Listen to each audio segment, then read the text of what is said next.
Allez, fin de la semaine pour moi, donc comme je vous ai dit, je serai absent ces prochains jours, donc je ne ferai pas de vidéo sur la chaîne jusqu'à lundi. C'est pourquoi je vous fais le résumé de la semaine maintenant.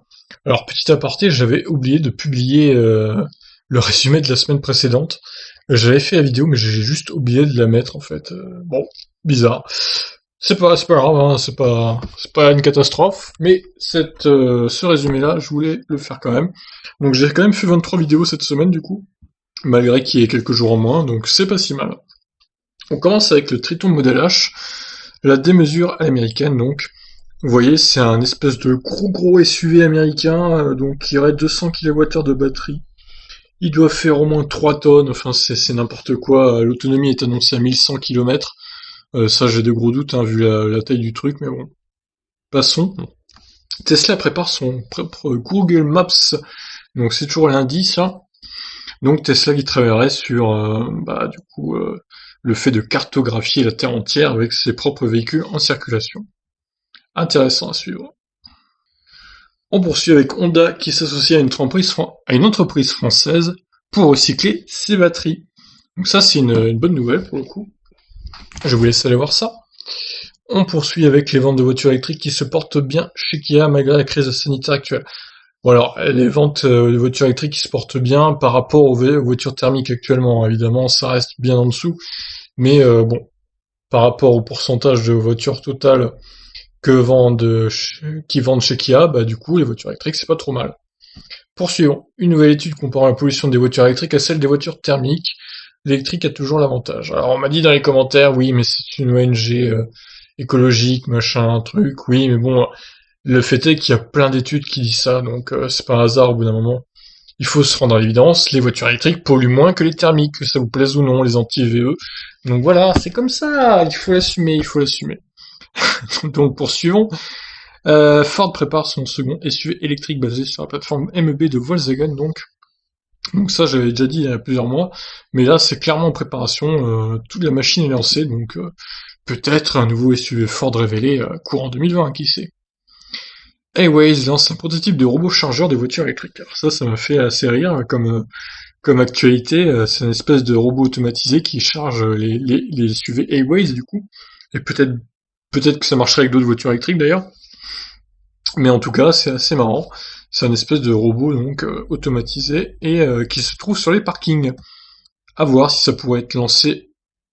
Alors la Porsche Taycan, une version de propulsion moins chère, sera lancée en Chine tout d'abord, puis chez nous peut-être après.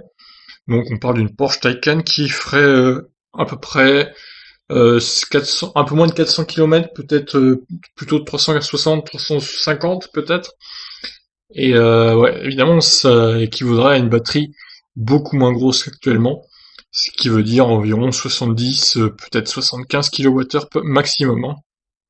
Donc ça serait une version propulsion, et elle serait autour de 90 000 euros selon les premières rumeurs.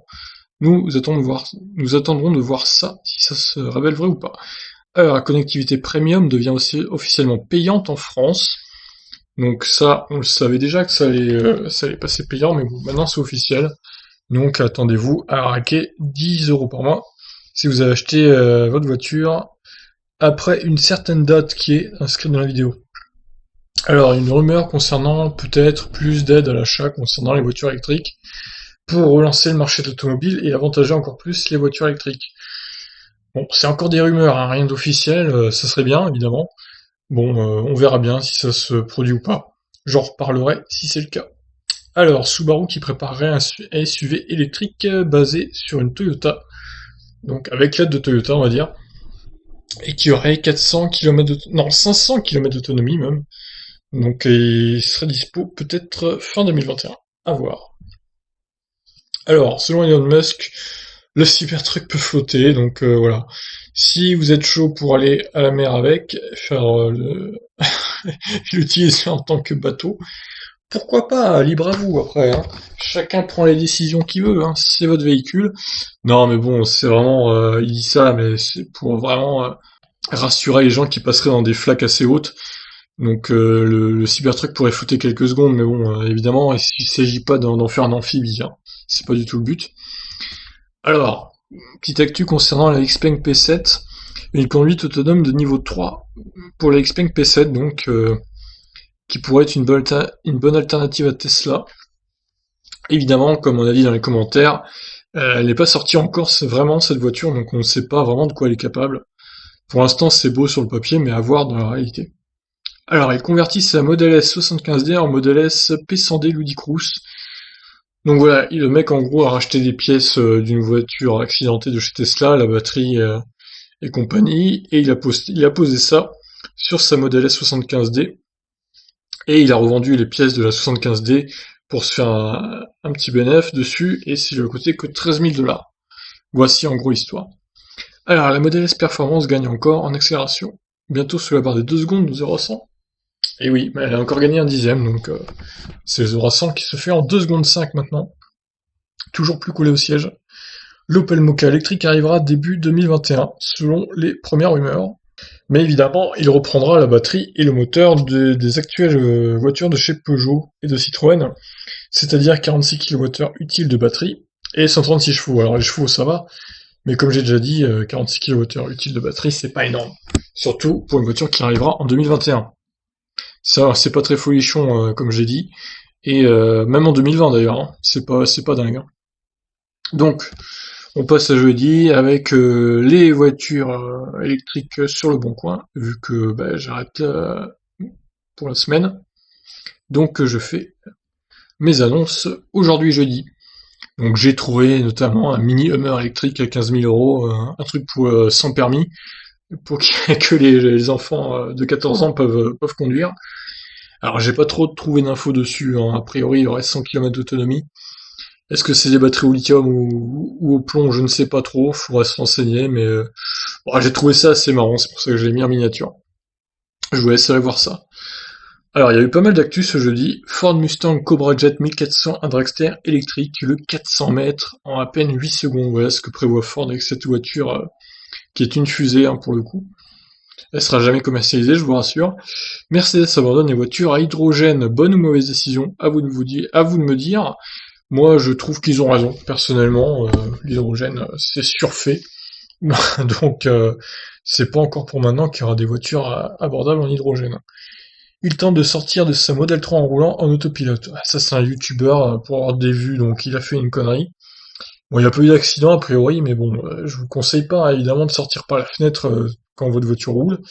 C'est complètement débile. Donc voilà. Alors, un petit hybride de chez Toyota, la Yaris Cross, j'aime bien la bouille. Malheureusement, c'est une hybride, même pas rechargeable, une hybride simple. Et oui, mais selon la pub Toyota, les voitures se rechargent en roulant, pas besoin de les brancher. Donc évidemment, les hybrides, c'est vraiment la révolution. Merci Toyota. Non, mais franchement, ils auraient pu l'électrifier, cette Yaris Cross, ça aurait pas été un mal de l'électrifier. En plus, ça leur aurait permis de débuter avec une petite voiture dans l'électrique, finalement, qui serait compacte et tout, un petit SUV en plus, les petits SUV compacts ont la cote, donc ça aurait sûrement pu marcher à un bon prix. Donc, encore une fois, Toyota ne prend pas de risque. Voilà.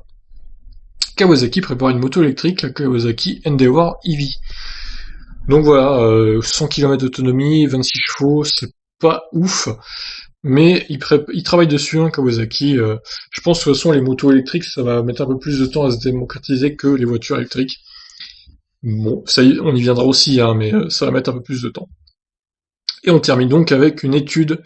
Selon une étude, réduire le poids d'une voiture ne servira à rien. Donc voilà, les Audi e-tron Mercedes EQC qui pèsent plus de 2 tonnes, Jaguar I-Pace également, gardez vos 2 tonnes, hein, c'est bon, Model X aussi, les 2 tonnes 5, ça passe apparemment, ça change rien le poids, donc c'est super, tout va bien. Non mais c'est n'importe quoi cette étude, je vous laisse réagir, mais là franchement, je suis assez choqué. Alors oui, concernant le petit bilan de tous les dimanches du coronavirus, je le ferai pas ce dimanche non plus. Je mettrai à jour le fichier Excel que j'utilise pour le bilan quand même, et on en parlera dimanche dans une semaine et quelques, évidemment. Et quant à moi, je vous retrouve dès lundi pour d'autres vidéos sur la chaîne, et je rattraperai le retard, hein, évidemment, si je trouve des vidéos vendredi, samedi, dimanche, je les posterai lundi, donc.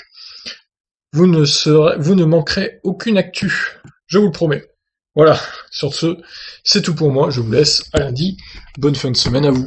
Allez, ciao ciao.